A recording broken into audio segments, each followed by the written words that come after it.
భగవద్గీత అంటే ఏంటి? జీవితం అంటే ఏంటి? మనం ఈ భూమి మీదకు ఎందుకు వచ్చాము? కష్టాలు వచ్చినప్పుడు వాటిని ఎలా ఎదుర్కోవాలి? Welcome to devotee diaries Telugu. Bhagavad Gita అంటే భగవంతుడు పాడిన పాట. భగవద్గీత కేవలం ఒక పాటో లేదా మత గ్రంథమో కాదండి. జీవితం అంటే ఏంటి? మనం ఈ భూమి మీదకు ఎందుకు వచ్చాము? కష్టాలు వచ్చినప్పుడు వాటిని ఎలా ఎదుర్కోవాలి అనే ఎన్నో ప్రశ్నలకు సమాధానం ఇచ్చే జీవన విజ్ఞాన సర్వస్వమే భగవద్గీత. భగవద్గీతలోని ముఖ్యంగా 5 విషయాల గురించి తెలుసుకుందాం. భగవద్గీత ఎక్కడ ఎప్పుడు పుట్టింది?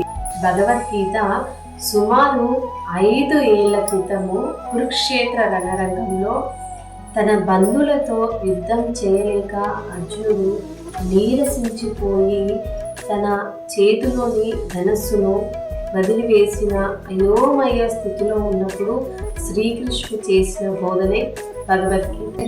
రెండవది వచ్చేసి భగవద్గీతలో ఏముంది? భగవద్గీతలో 18 అధ్యాయాలు 700 శ్లోకాలు ఉన్నాయి. శ్రీకృష్ణుడు ముఖ్యంగా 3 విషయాల గురించి చెప్పాడండి. మొదటిది, నీ బాధ్యత ఏమిటి? నీ బాధ్యత అంటే ఇక్కడ అర్జునుడి ద్వారా మనందరూ కూడా శ్రీకృష్ణ భగవానుడు చెప్తున్నాడండి. మనందరి బాధ్యత ఏంటండి?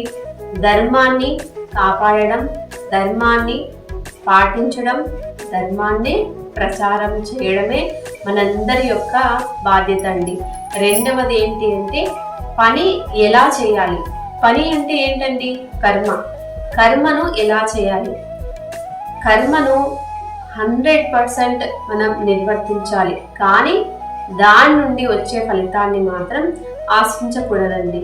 దానినే నిష్కామ కర్మ అంటారు. మూడవది, నిజమైన సుఖం ఎక్కడ ఉంది? ఎప్పుడైతే మనం జ్ఞానాన్ని, ఈ భగవంతుడి గురించి జ్ఞానాన్ని తెలుసుకుంటామో, భక్తిని పాటిస్తామో, అప్పుడే నిజమైన సుఖం కలుగుతుంది. అంతే కదండి. ఎప్పుడైనా మనం దేవాలయానికి వెళ్ళినప్పుడు కానీ లేదా భగవంతుడికి సేవలు చేసినప్పుడు కానీ ఎంతో సుఖం కలుగుతుంది. ఆ హ్యాపీనెస్ని మనం అనుభవిస్తాం కదండి. అందువల్ల మనకి సుఖం ఎప్పుడు కలుగుతుంది అంటే జ్ఞానాన్ని తెలుసుకున్నప్పుడు, అలాగే భక్తిని పాటించినప్పుడు. హరే కృష్ణ. నెక్స్ట్ వీడియోలో మనం భగవద్గీత గురించి మరిన్ని విషయాలు తెలుసుకుందామండి. హరే కృష్ణ.